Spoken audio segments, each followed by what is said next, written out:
Wakil Wali Kota Surabaya Armuji atau Cak Ji menolak permintaan pemilik UD Sentosa Sil Jan Huadiana untuk membantu mengembalikan ijazah eks-karyawan yang ditahan.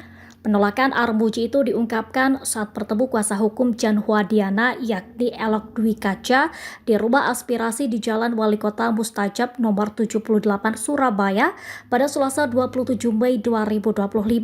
Dalam pertemuan itu, Elok menyebut ijazah eks-karyawan atas nama Dimas Seva ditemukan saat penggeledahan di gudang CV Sentosa Sil. Namun untuk 108 ijazah dan 39 dokumen lainnya, Diana dengan sukarela menyerahkan ke kepolisian. Sebanyak 39 dokumen itu diantaranya adalah SKCK, SIM, buku nikah, dan KTP.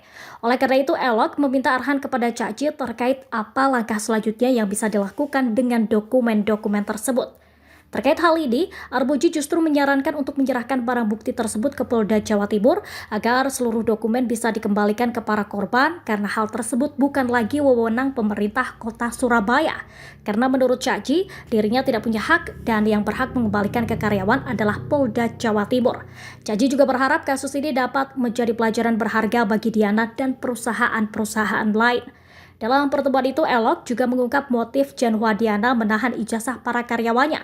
Elok menyampaikan Diana menahan ijazah dan dokumen penting milik karyawannya sebagai tindakan preventif terhadap sejumlah barang inventaris yang dipinjamkan kepada karyawan agar tidak dicuri.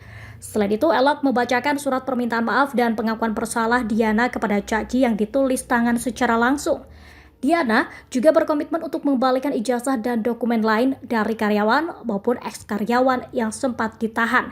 Apabila ada kewajiban-kewajiban dari mantan pekerja atau orang yang sebelumnya pernah disakiti, baik secara sengaja atau tidak sengaja, Diana siap untuk berkoordinasi. Sebelumnya, Armuji menilai tidak beres sikap pemilik UD Sentosa Sil Jan Huadiana yang kini meminta maaf ke eks-karyawannya. Sebab pada awal kasus ini mencuat, Jan Huadiana ngotot tidak menahan ijazah eks-karyawan. Namun setelah penyidik menemukan 108 ijazah yang ditahan, serta dokumen penting milik eks-karyawan seperti KTP, SKCK, buku nikah, BPKB kendaraan, hingga sertifikat rumah, Diana berubah sikap. Diana mengakui perbuatannya dan memohon maaf kepada karyawan.